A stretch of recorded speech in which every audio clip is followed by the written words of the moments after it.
네, 본사 직원이 갑질 행위를 했다면 해고해도 된다는 법원의 판결이 나왔습니다. 그런가 하면 초등학생이 다니는 실내 야구 연습장에 괴한이 흉기 난동을 부리다 체포되는 사건도 발생했는데요. 네, 주요 사건 사고를 정리를 해보도록 하겠습니다. 오늘 장윤미 변호사 나오셨는데요. 함께 이야기 나눠보겠습니다. 안녕하세요. 네, 안녕하세요. 안녕하십니까.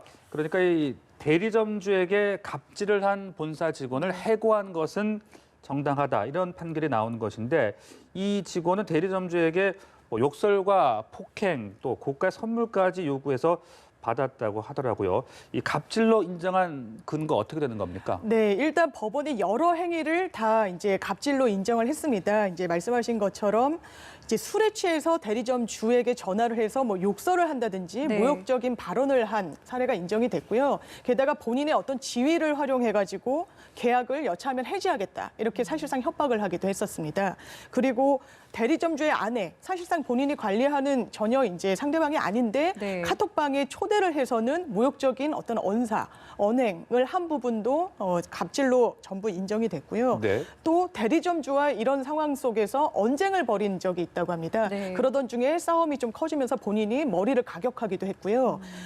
그리고 이제 말씀하신 것처럼 골프채, 본인은 뇌물이 아니라고 주장을 했는데 네. 본인이 쓰던 헌 것을 대리점주에게 주고 대리점주의 새 것을 교환해서 사용했다는 정황이 또한 드러났습니다. 그리고 시계 한 20여만 원 상당이라고 지금 알려져 있는데 그런 점들 모두 다 뇌물로 인정이 됐기 때문에 다 갑질이다, 해고가 정당하다, 법원이 판단 내렸습니다. 네. 네. 하지만 이 갑질을 한 직원의 경우에는 해고 처분이 부당하다라면서 이제 앞서 부당 소송을 냈는데 어떤 것들을 좀 주장을 했었나요? 네, 일단 근로기준법 23조 1항을 보면 정당한 사유 없이 근로자를 해고할 수 없다고 돼 있습니다. 예. 그렇다면 정당한 사유 없이 본인이 해고를 당했다라고 주장을 한 건데요. 전혀 법원에선 인정되지 않았습니다. 특히 본인이 이런 피해자들에게 어떤 경제적인 그리고 정신적인 손해를 입힌 점, 해고 사유에 해당한다고 봤고요. 나아가서 또 본사의 어떤 이미지 실추에도 상당히 영향을 미칠 수 있는 행위였다. 그렇기 때문에 판례가 인정하고 있는 더 이상 고용계약을 유지하기 힘든 그런 사유에 해당한다고 이제 봤습니다. 이분이 이 행정소송에 오기까지는 서울 지노위 그리고 중앙노위 다 거쳤는데 네. 전부 다 이런 해고는 정당하다고 판단을 내렸던 바 있습니다. 네. 네, 이 법원에서 보통 인정하는 어떤 부당 해고의 기준이라는 거를 저희가 좀 상식적으로 어느 정도 수준으로 이해하면 되는 걸까요? 법문 자체는 말씀드린 것처럼 상당히 좀 애매하게 돼 있는 게 있습니다. 정당한 이유가 있으면 해고할 수 있다라고 하기 때문에요.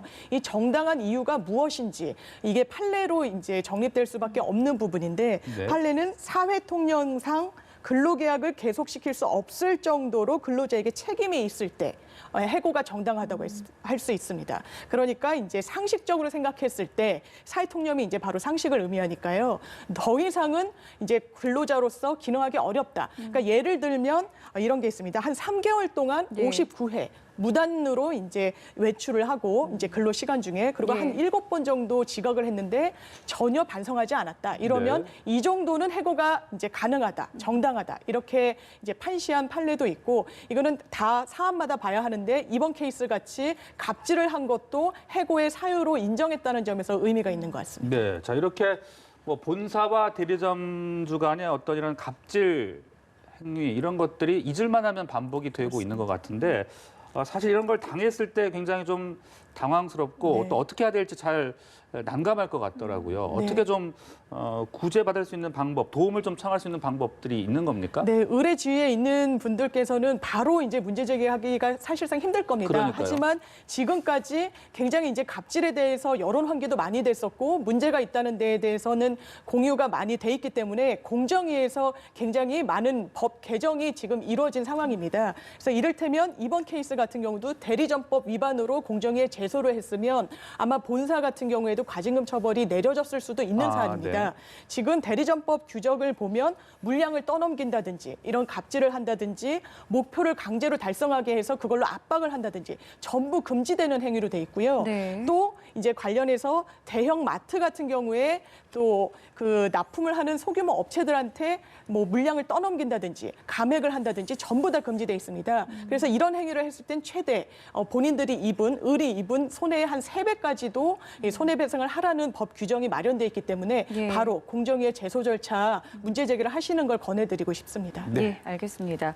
자, 저희 두 번째 이슈입니다. 초등학생들이 다니는 실내 야구 연습장에 한 괴한이 쳐들어와서 사람을 때리고 흉기를 휘둘렀다고 합니다. 일단은 이 현장에 있었던 야구 교실 코치에게 제압을 당했다라는 내용인데 이때 당시에 있었던 내용을 좀 저희가 정리를 해볼까요? 예, 이게 지난주 금요일 날 밤에 있었던 일입니다. 예. 그러니까 학생들이 바로 이 강북구에 있는 한 상가에 이 야구 연습장이 있어서 거기서 이제 훈련을 받고 있었던 걸로 보이는데 한 40대 남성이 흉기를 소지한 채 그곳에 무단으로 침입해서 지나가는 사람들에게 흉기로 위협을 가하고 또 실내 야구 연습장에 있던 학부모 한 명은 무차별적으로 좀 폭행을 가했다고 합니다. 네. 그렇기 때문에 이 다행히도 아이들이 직접적으로 피해를 당한 건 없지만 그 범행 상황을 목도했을 것이기 때문에 상당히 좀 놀랬을 것으로 보이고요. 범인은 그 자리에서 바로 그 야구 코치에 의해서 제압당하고 경찰에 넘겨졌습니다. 현재 경찰은 구속영장 신청해 놓은 상황입니다. 네, 그렇다면 이 가해자는 이 피해 초등학생들과 뭐 어떤 관계가 있는 겁니까? 아니면 아무런 관계가 없는데 이런 사건을 저지른 겁니까? 지금까지는 어떠한 관련성도 없는 면식범이 전혀 아닌 걸로 네. 알려져 있습니다. 그렇기 때문에 왜 이런 범행에 이른 것인지 지금 수사가 진행 중인 상황이고요.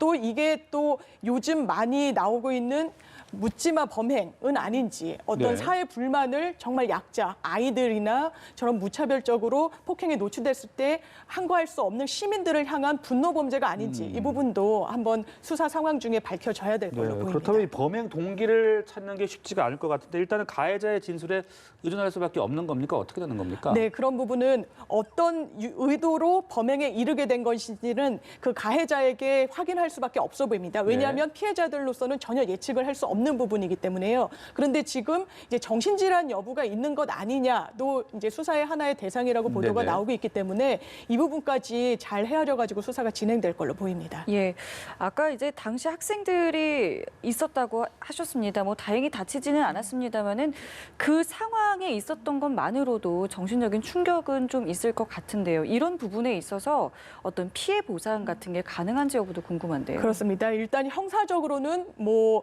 단순히 목격했다라고 해서 형사적으로 처벌할 수는 없기 때문에 예. 본인이 이제 형사적으로 피해자는 아니지만 민사적으로 이거는 상대방의 불법 행위로 인해서 피해를 당한 어떤 요건에는 해당할 수 있어 보입니다. 정신적 피해 보상을 요구할 수 있는 법적인 어떤 구성 요건에는 해당한다고 보여지는 부분이 있지만요. 실제로 이제 민사소송 했을 때 네. 이제 얻게 되는 정신적 위자료 액수 자체가 다액으로 책정되기는 조금 어려워 보이고 게다가 이제 소송을 하면 서로의 인적 사항이 상대방한테 노출될 수 있다는 점. 지금은 이제 가해자가 이 피해 학생들이나 그 당시에 있었던 사람들의 어떤 인적 사항은 전혀 알 수가 없지만 민사 소송으로 어떤 배상 책임을 묻는 과정 중에는 노출될 수 있기 때문에 이 부분은 한번 유념해야 될 걸로 보입니다. 네, 그 가해자에 대해서 이 적용할 수 있는 범죄 혐의 어떤 것들을 생각해 볼 수 있는 겁니까? 예, 지금 범죄 혐의로는 네. 칼을 휴대하고 있었다, 흉기를 휴대하고 있었다고 하기 때문에 네. 단순 폭행, 단순 협박이 아닌 이제 특수 폭행과 특수 협박으로 가중해서 처벌되는 부분이 있습니다. 네. 또 이 부분이 이제 법정으로까지 넘어가게 되면 야간 이제 밤 9시가 넘은 이후였기 때문에 야간에 저지른 범죄라는 것도 양형에는 마이너스 요소로 작용될 걸로 보입니다. 네, 알겠습니다. 다음 또 사건 좀 알아보겠습니다. 무려 73만여 명분의 필로폰을 유통한 국내 최대 마약 밀매 조직 두목이 2심에서도 징역 9년을 선고받았다고 하는데요. 먼저 이 사건의 개요부터 상당히 지금 필로폰의 양이 굉장히 많은 것 같은데 설명을 좀 해주시죠. 네, 이 부분은 그 대만에서 이 한국의 대만의 마약 밀매 조직이 거의 한 100kg가 넘는 122kg에 달하는 112kg에 달하는 마약을 밀수한 겁니다. 네. 그리고 이게 국내에 이제 유통책을 찾아야 하기 때문에 이 해당 이 조직폭력배 조직이 바로 이 뭐 야쿠자, 일본 야쿠자로부터 이 마약을 매수해서 이걸 네. 시중에 22kg, 이게 바로 73만 명 정도가 필로폰을 투약할 수 있는 정도의 양이라고 합니다. 예. 이 정도를 유통했고 결국에는 이게 국정원 첩보에서부터 시작해서 면밀하게 그 수사 상황을 좁혀 들어가다가 결국 검거에 성공을 했고 1심에서는 이 부분 공모를 해가지고 마약을 이게 국내 유통시키기로 공모한 이후에 매수했다. 이 부분을 전부 유죄로 인정해서 두목인 윤모 씨에 대해서는 9년 선고했고요. 단순 네. 운반책이었다고 네. 하는 사람 우모 씨에 대해서도 7년, 상당히 중한 형을 선고했던 사안입니다. 네. 하지만 항소심에서 약간 감형이 됐는데요. 바로 이제 1심에서는 14년을 선고했다가 그 두목이 항소심에서 9년이 선고가 된 겁니다. 네. 예, 그래서 이렇게 정리된 사건이라고 볼 수 네. 있겠습니다. 이 상당히 많은 양인데 네. 이게 감형이 됐잖아요. 네. 그러니까 감형이 될 수 있었던 뭐 특별한 이유가 있는 겁니까? 그렇습니다. 1심에서는 이걸 공모한 이후에 3차례에 걸쳐서 매수한 행위를 각각의 범죄로 판단을 했습니다. 이게 하나하나의 행위가 각각의 범죄를 구성하기 때문에 이 법정형을 선고하는 데 있어서는 각각 2분의 1씩을 형을 더하게 돼 있습니다. 네. 그렇지만 이제 항소심에서는 판단을 달리한 건데요. 이게 세 행위로 나눠져 있긴 하지만 사실상 공모부터 이 22kg에 달하는 필로폰을 유통시키기로 하는 일련의 과정은 하나의 범죄 행위로 볼 수 있다. 때문에 이걸 포괄일죄라고 하는데요. 네. 포괄일죄이기 때문에 하나의 죄수가 하나다라고 해서 비교적 1심보다는 이제 양형 자체는 줄어들게 된 부분이 있습니다. 포괄일죄로 판단을 했다 이제 그런 설명이 있었는데 네. 앞서 잠깐 이야기했듯이 이게 밀수한 필로폰도 상당히 양이 많은데 이미 또 22kg 정도는 유통이 됐다고 하더라고요. 여기에 대한 어떤 수사는 또 따로 어떻게 되는 겁니까? 예, 당연히 개시되고 지금도 되고 있을 겁니다. 네. 왜냐하면 저희가 이제 마약 사건을 다루다 보면 뭐 다크웹을 이제 사용한다든지 아니면 뭐 비트코인으로 이제 결제를 해서 본인의 어떤 인적사항을 완전히 숨기려고 하지만 이게 생각보다 쉽지가 않습니다. 게다가 이번 사건은 유통을 시켰다는 가장 그 두목, 가장 그 위에가 검거가 됐기 때문에 이 유통 판매책 그리고 어느 곳으로 시중에 이제 흘러 들어갔는지에 대해서는 사실상 시간만 남은 것이 아닌가. 금세 이 마약을 매수한 사람들은 반드시 처벌되도록 규정이 돼 있기 때문에 네. 이 부분은 시간이 지나면 반드시 좀 밝혀질 가능성이 매우 높다고 보여집니다. 예, 알겠습니다. 저희 오늘 세 가지 이슈 장윤미 변호사와 함께했습니다. 오늘 말씀 고맙습니다. 고맙습니다. 감사합니다.